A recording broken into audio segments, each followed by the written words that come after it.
Good morning. Good morning. You hear me? Yes. Okay.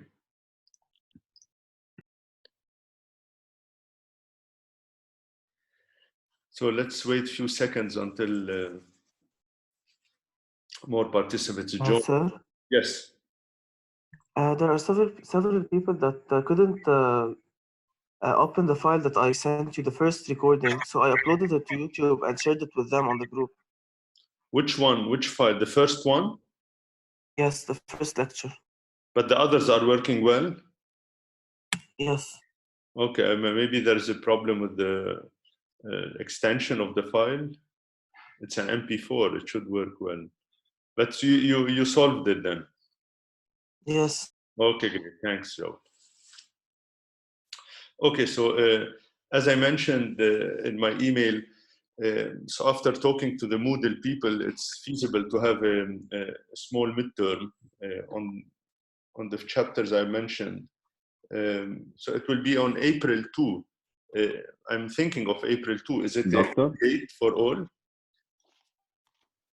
دكتور بس midterm ب6 chapters انه كثير كبير يعني كثير بده درس يعني حتى اوريدي دارسينهم قبل بس انه درسناهم من 3 weeks يعني لو ضلينا as usual مثل الصف كنا قدرنا نعمل احسن يعني now it's heavier مع midterm ومع quizzes ومع assignments يعني صار عندنا قصص اكثر من النورمال semester مع انه هو online which needs more time لندرس. عرفت but the quizzes is to reduce the percentage على midterms عرفت كيف؟ so that they don't have a large percentage.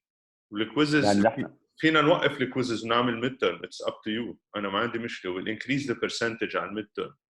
بس الquizzes هيك will allow you to work two chapter by two chapter. عرفت كيف every week. So it basically. So we still have the quiz tomorrow? Quiz tomorrow, yes. This is already you studied for these two chapters, mucosal immunity and neutrophils. اوكي بس انه because we thought انه بدك. Yes. So okay so I'm saying انه خلص انه it's set the midterm يعني no way نضل مثل قبل انه quizzes نعمل.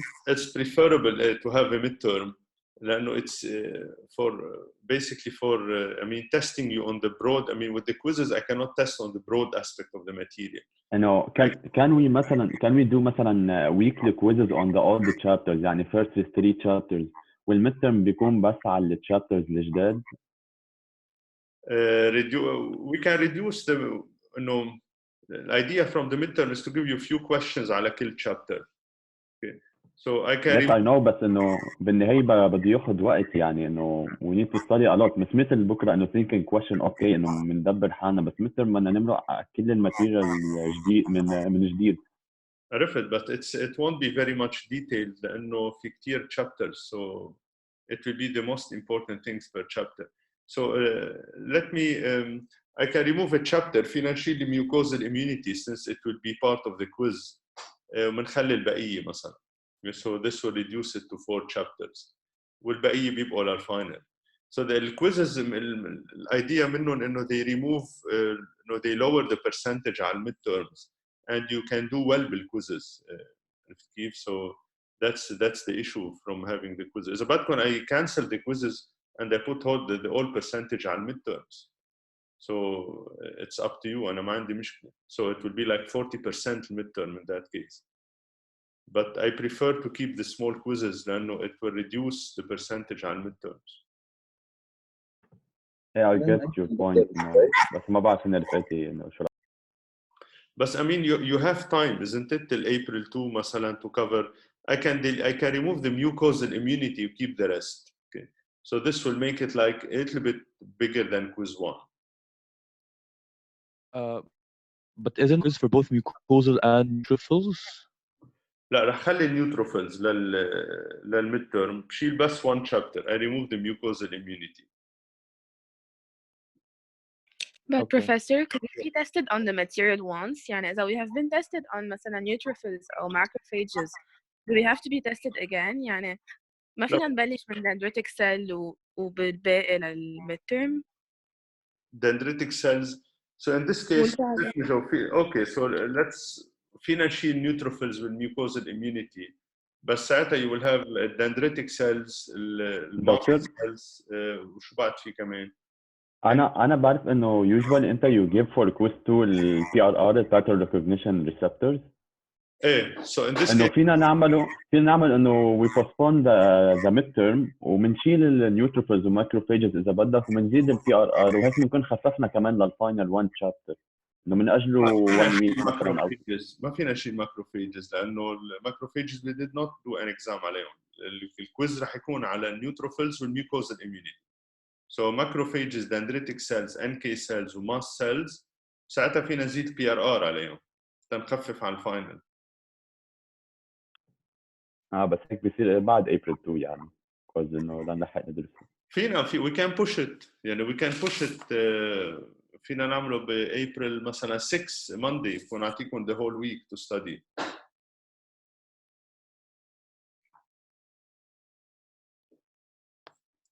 is it fine هيك؟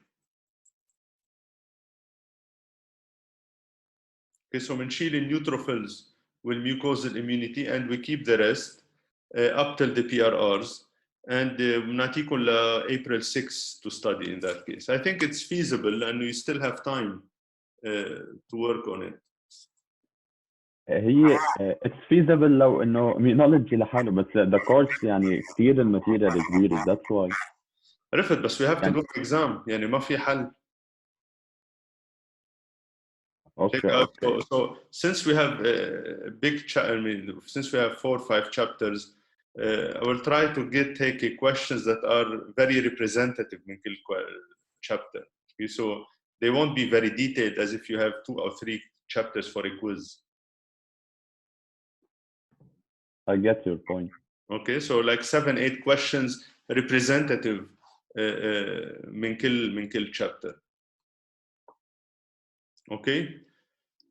So I will send an email again concerning that. For tomorrow, we will keep the quiz. Okay, so the quiz is, I mean, you can get grades on these, and I mean, this is subjective, so it's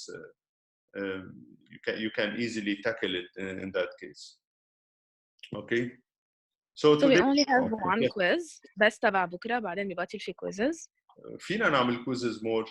إذا أنتم بدكم, I mean, the quizzes will reduce the percentage على الفاينل والmidterm. This is what I meant. Okay, so I can have فينا نعمل other quizzes if you فينا نعمل 1 or 2 more quizzes of every 2 chapters مثلا.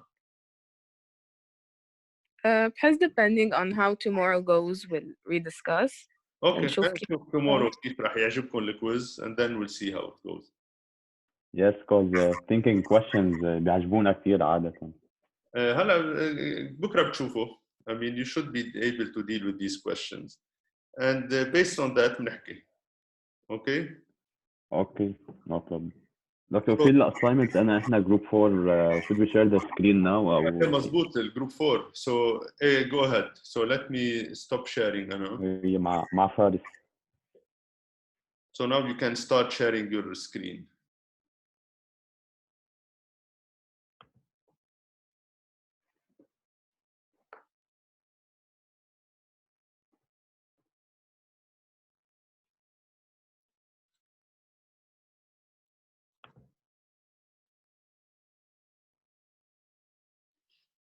Okay, so Faris, you are presenting.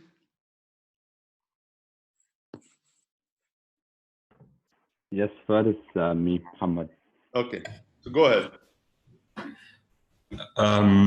We're going to talk about the roles of IL-18 produced by macrophages. First, this is the structure of IL-18. And IL-18 is a member of the IL-1 family of cytokines. And it is similar to IL-1 beta in that it is synthesized as an inactive precursor as pro-IL-18, and it needs caspase 1 to cleave it in order to be active. But unlike IL-1 beta, the IL-18 precursor is constitutively present in nearly all cells of the body in healthy animals and humans.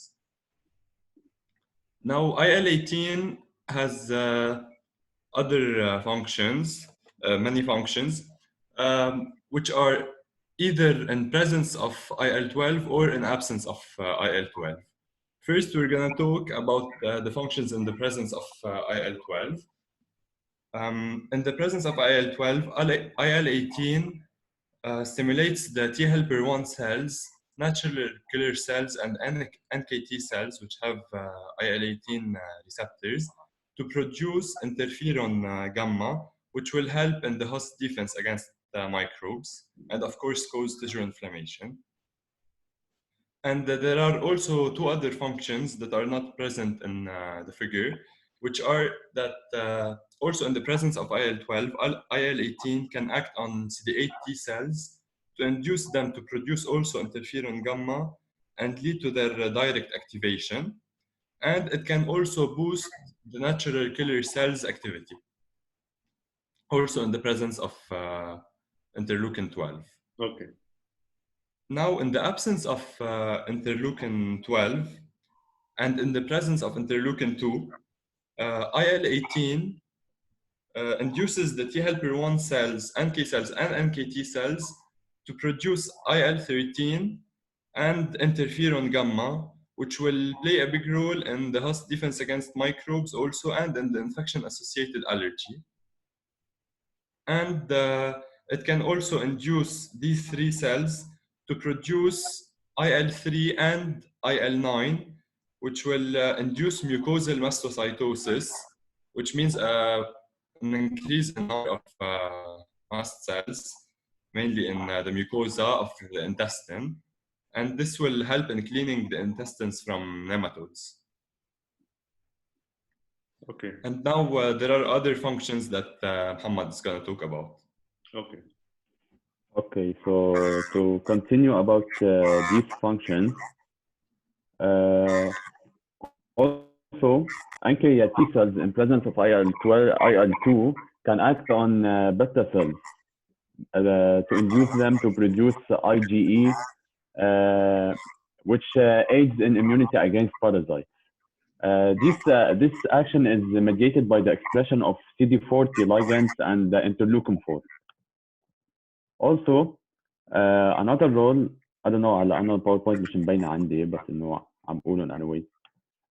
Another role, it also acts on NK cells to increase their cytotoxic activity against the tumor cells. يعني interleukin 18, interleukin 2 can give a presenting cell-like aspect. And this is done by the expression of certain surface markers like CD80, CD86, and HLA, DR, and DQ. This enhances the cytotoxic activity against the tumor cells. Now there's also an action on neutrophils actually, and according to paper which we read in Journal of Immunology, interleukin 18 receptor is constitutively found on neutrophils. This aids in cytokine and chemokine release as well as the granules release. Now, the last function we want to talk about is inducing an innate allergic response. That an allergic response usually requires an IgE with an antigen complex.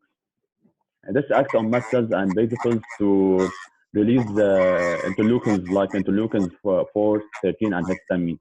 Now, interleukin 18 with interleukin 33, they can act on mast cells and basophils that have these receptors and lead to the release of the same interleukins like interleukin 4, 13, and histamine.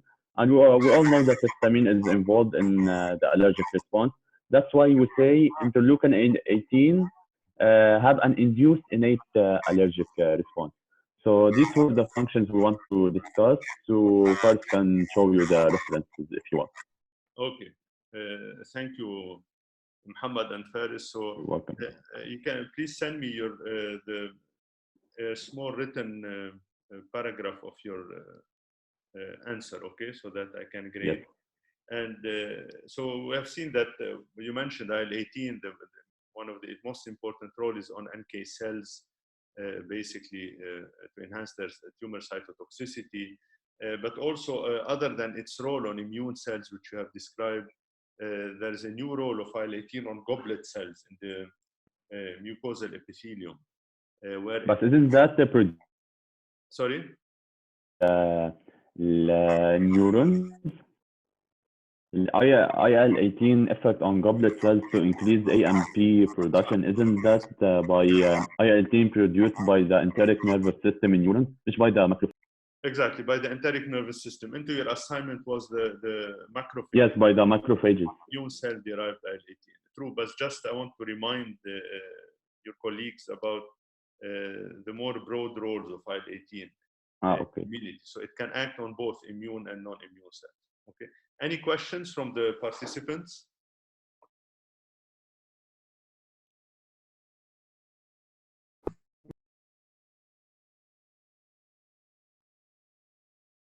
Okay, so if there is no question, then please stop sharing so that I can start sharing my screen.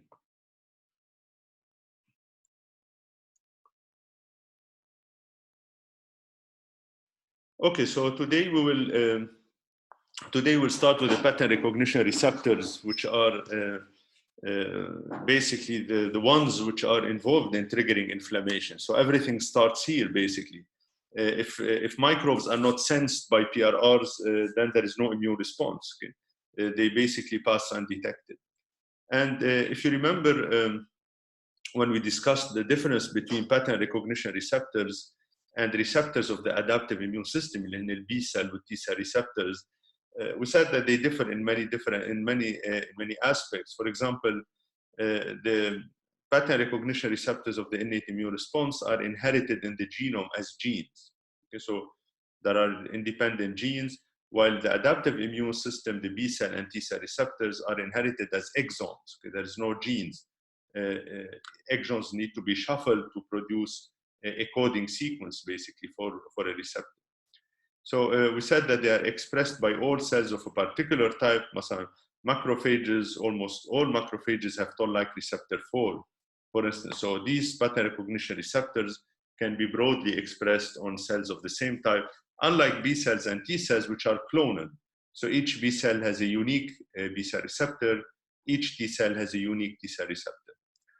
They trigger an immediate response. Yes, the PRRs are there to trigger an immediate response, while the adaptive system receptors, they need time basically to function. They can recognize a broad class of pathogens, and this is true for the PRRs. And an example, masalan, if we take TLR4, which recognize lipopolysaccharide, it means TLR4 can sense if there is E. coli, Klebsiella, Salmonella, Shigella. So it can recognize a broad class of pathogens. Okay? And this is not true for the B cell and T cell receptors, which are unique for a certain peptide or antigen. They can interact with a wide range of molecular structures of a given type. With a range of molecular structures of a given type, that's true. For instance, again, if we take TLR4, it can bind to the lipopolysaccharide of many gram-negative bacteria. Okay? Even though they will differ a little bit in their sugar, they can differ not a little bit, significantly in their outer sugars that makes up the LPS. Still, TLR4 will recognize all these LPS, while the B cell and T cell receptors are specific to a certain antigen. So if there is an amino acid change, they cannot bind anymore. Okay, so they don't recognize broad structures. They are encoded in multiple gene segments, no. So PRRs are inherited as genes, while it is true for the B cell and T cell receptors. They require gene rearrangement. This is true only for the B cell and T cell receptor. Clonal distribution, again, the B cell and T cell receptor. They can discriminate between closely related molecular structures. This is true for the B cell, T cell receptor, but not for PRR. For example, toll-like receptor 4 cannot distinguish between the lipopolysaccharide of E. coli and Salmonella and Klebsiella. It will see them as one. Okay, so are these features clear?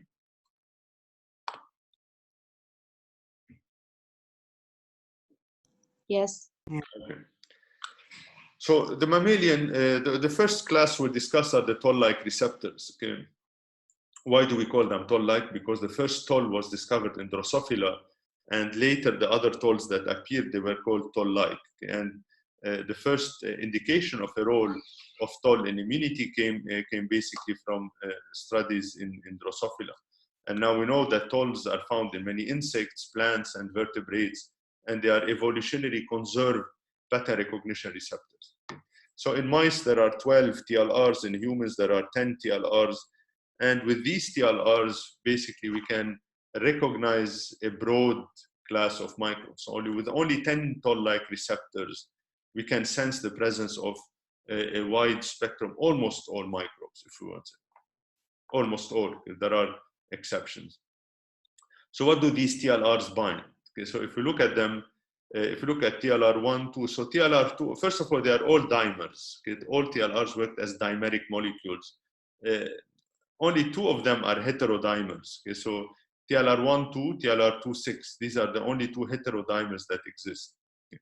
Now, if you look at their ligands, okay, you don't have to worry about the cellular distribution because okay, they are found on innate immune cells, mainly phagocytes, but the table is not complete anyway here.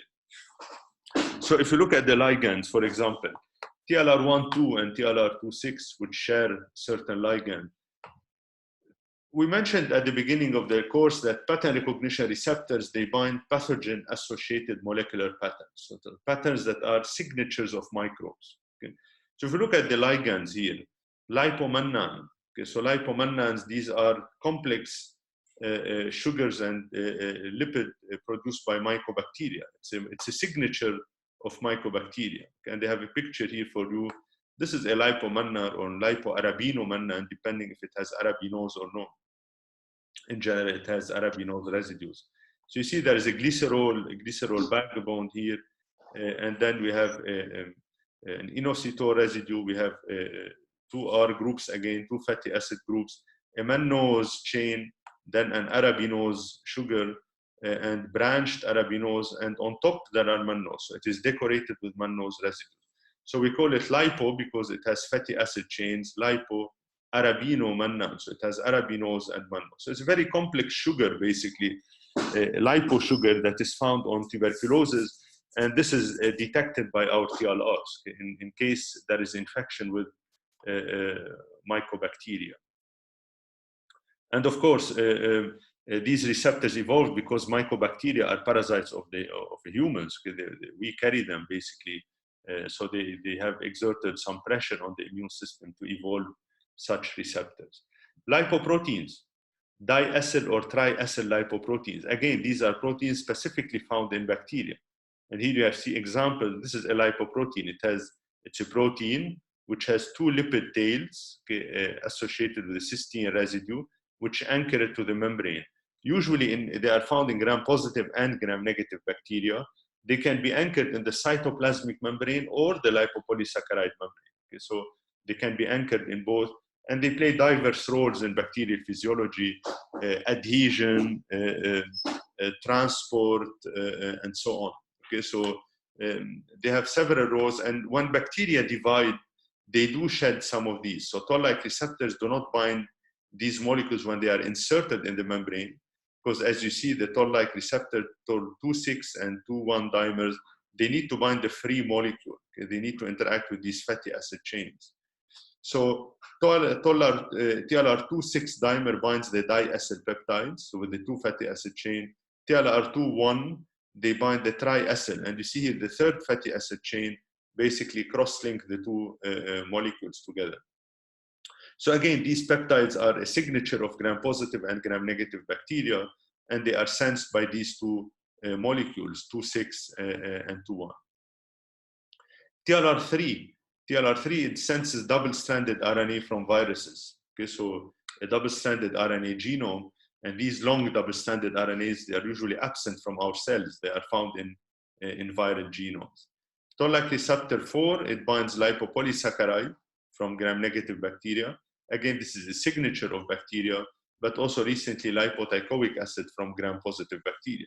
So these are decorating units or polyalcoholic, polyhydroxylic molecules found on the surface of gram-positive bacteria.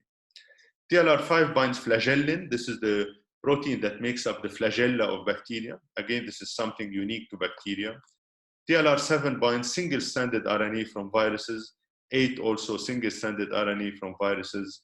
And TLR9 binds to DNA. okay, with unmethylated CpG. So what do we mean CpG? So a DNA which has CG motifs that are repeated, CG, CG, so on. Okay? And some of this DNA is found in DNA viruses like herpes viruses, cytomegaloviruses, and so on. TLR10, we don't know what it binds, and TLR11 is only found in mouse. You don't have to worry about it. It binds specific proteins from parasites that usually infect mice. So you see that this is what we call PAMPs. Okay, these molecules that are found here, they are PAMPs. And if you look at the PAMPs, do you see any indication of a toxin? Is there any bacterial toxin among these PAMPs?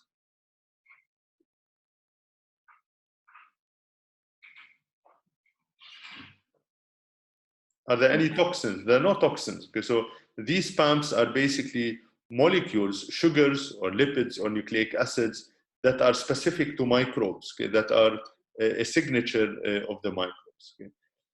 Any questions on these?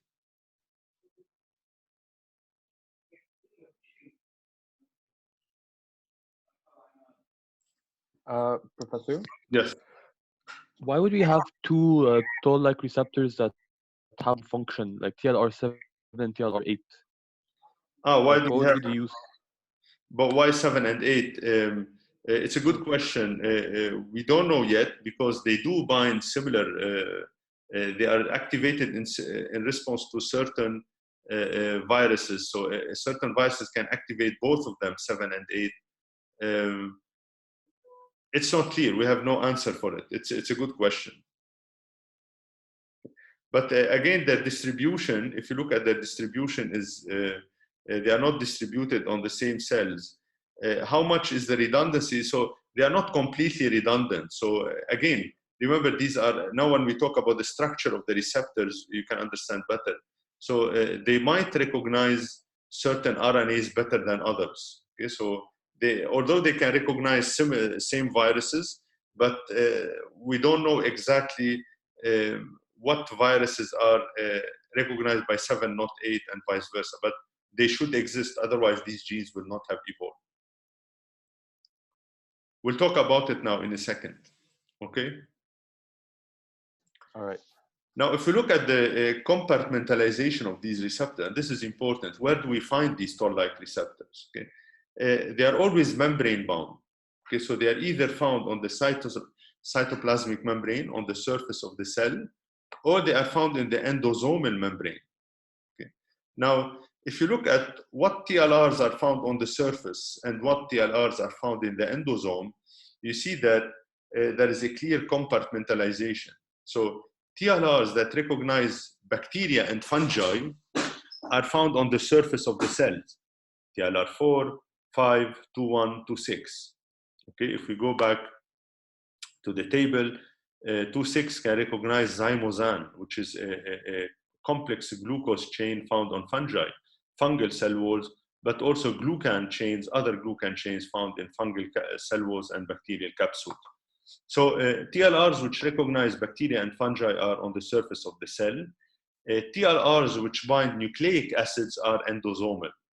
Okay, so nucleic acid TLRs 3, 7, 8, and 9, which 3, 7, 8 recognize RNA and 9 recognize DNA. Okay, they are found in the endosomal compartment. Why do you think these nucleic acid TLRs are all found in the endosomal compartment? They are not on the surface of the cell. Because viruses replicate بقلب السيل. Viruses replicate بقلب السل.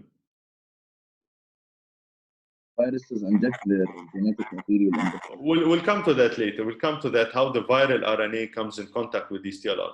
But what's the important reason for this compartmentalization? Yani TLRs that bind bacteria and fungi are exposed to the outside of the cell. They are on the surface, while nucleic acid binding TLRs are found in the endosome. They are not exposed to the outside.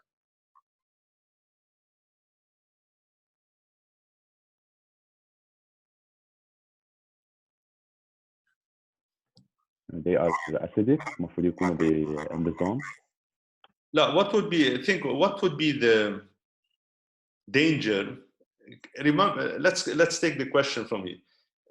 If you want to recognize a virus, Okay, so the virus is not like a bacteria. It doesn't have specific sugars like lipopolysaccharide, teichoic acid, peptidoglycan.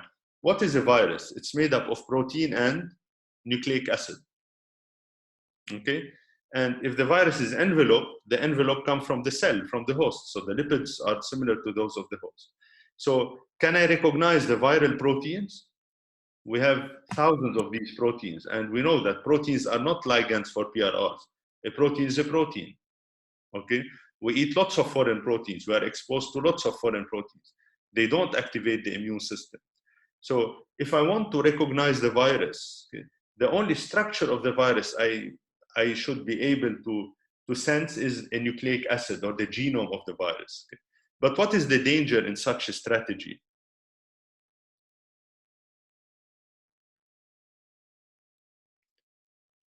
Only viruses have RNA.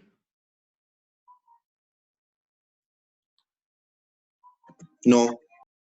So if I designed a receptor that can bind single-stranded RNA, what would be the danger?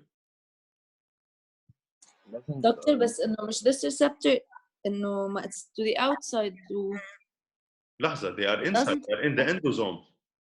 The nucleic acid receptor in the endosome. But what is the danger if I evolved a receptor, the immune system decide to create a receptor that can sense a single-stranded RNA from virus? For the messenger RNA. Exactly. How does the single-stranded RNA differ from the messenger RNA, tRNA, ribosomal RNA in the cell? Isn't there a danger of cross-interaction? بس مش the receptors are going to be to the outside? When outside? They are in the endosome, هون جوا.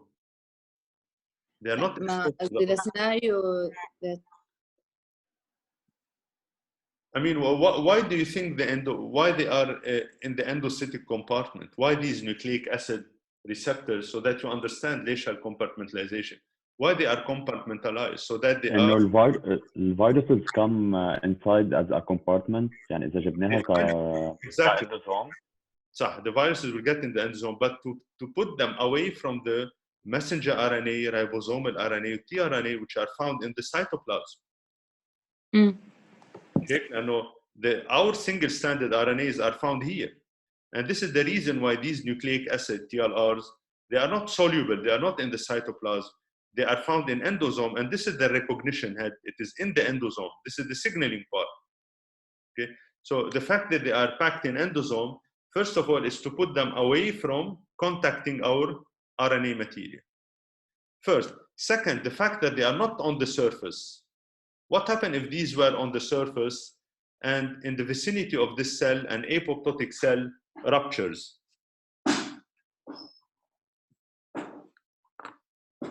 كمان they will bind the self. Of course, having them on the surface, not all of our apoptotic cells are removed. Sometimes some they become necroptotic because there was a delay in the removal and so on. So if these nucleic acid TLRs were on the surface, the probability of them contacting self-DNA and self-RNA would become higher. And this is not good because this can lead to autoinflammation, but also to autoimmune diseases. And now we know that TLR9 is involved in several autoimmune diseases, in initiating autoimmune diseases. So this is why the immune system evolved receptors to bind viral RNA and DNA, but at the same time has placed these receptors in the endosome so that they are not in contact with the DNA of the host and the RNA of the host as much as possible. Okay, and this is the logic behind their compartmentalization. Now, how do viruses reach these? Where do viruses encode? Again, if I ask you a question, how does the viral genome gets in contact with these TLRs? But the viral genome is hidden inside the protein capsid. Who can explain a possible scenario? Maybe when the virus replicates its nucleic acids وبعدين it spreads them ليصير في كل nucleic acid forms its own protein. Yeah, but keep in mind, when does the virus reveal its genome? بالendosome أو بالcytoplasm? In the cytoplasm. In the cytoplasm, viruses uncoat, we call it uncoating, and they remove the protein coat so that the genome can be translated, transcribed, and so on in the cytoplasm.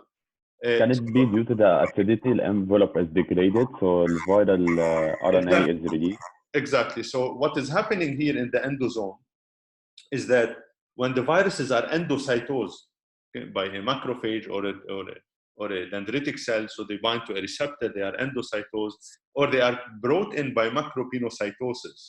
What happens is that some viruses might escape from the endosome, try to replicate in the cytoplasm, but some viruses will eventually move to more acidic endosomes where the acidity will disrupt their protein coat, revealing their genome, and these endosomes fuse with endosomes containing TLRs.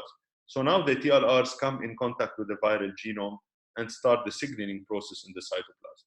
Okay, so viruses eventually that are trapped inside endocytic vesicles which acidify, start to disintegrate their code, eventually release their genomes to be sensed by TLRs. Okay? Professor, Yes. does that mean Yes. that it can't recognize like the toll-like receptors, the nucleic acid ones? They can't recognize the viral nucleic acid inside the cytoplasm? لا لانه هن منهم بالcytoplasm. These receptors, you see their head is in the endosome. It is not to the outside. It's not to the cytoplasm. So the genomes in the cytoplasm are not recognized by the toll-like receptor. So now what happens if viruses, if you have infected with the virus that escapes early on before acidity starts into the cytoplasm, will it be detected by the TLRs? No. No. So this means, do you think that TLRs are the only viral receptors we have in our cell, or we should have other receptors? لازم يكون في others. There should be others. Okay, and this is what basically scientists found, that while studying the TLRs, because this was the first group of receptors that people had their hands on, they found that when they mutated certain TLRs, viral TLRs, they found that the response to certain viruses was intact. It means that there was another receptor responsible for that, and then the search for cytoplasmic receptors, because viruses are found in the cytoplasm, started, and we'll talk about these receptors later after the TLR. Now let's look at the structure of the TLRs. An important thing to keep in mind is this horseshoe-like structure. They are known as the horseshoe-like receptor, and this is made up of leucine-rich repeats. Okay? It's a very important domain made up of 18 to 25 leucine-rich repeats. So each rectangle here, each square or rectangle is a repeat, which is rich in the amino acid leucine.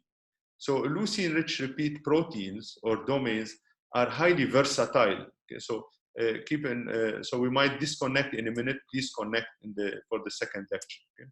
So these structures here, leucine-rich repeat domains, are highly versatile. What do we mean in biochemistry, highly versatile? And they can bind to many different types of ligands, ranging from sugars to nucleic acids to liposugars, etc. Okay? So you see that they have many repeats. And for example, if you go back to the table, and I tell you that TLR4 binds lipopolysaccharide and lipoteichoic acid, you will tell me how, because these two structures are completely different. Teichoic acids are polyhydroxylated compounds, while lipopolysaccharide is a lipid, has fatty acid chain and a long sugar and sugars. How do these structurally different molecules bind to the same receptor? So if we look at the TLR4, okay, you see it has many TLRs, many leucine-rich repeats. So it could be that, let's say, repeat 3 to 9 is dedicated to bind LPS, while repeats, let's say 9 to 12 are dedicated to bind teichoic acid. So such a receptor can dedicate different repeats to bind different ligands. And this is how these receptors, this is how a single receptor can interact with different molecules. Okay? It is unique to this leucine-rich repeat receptor. Is it clear, this point?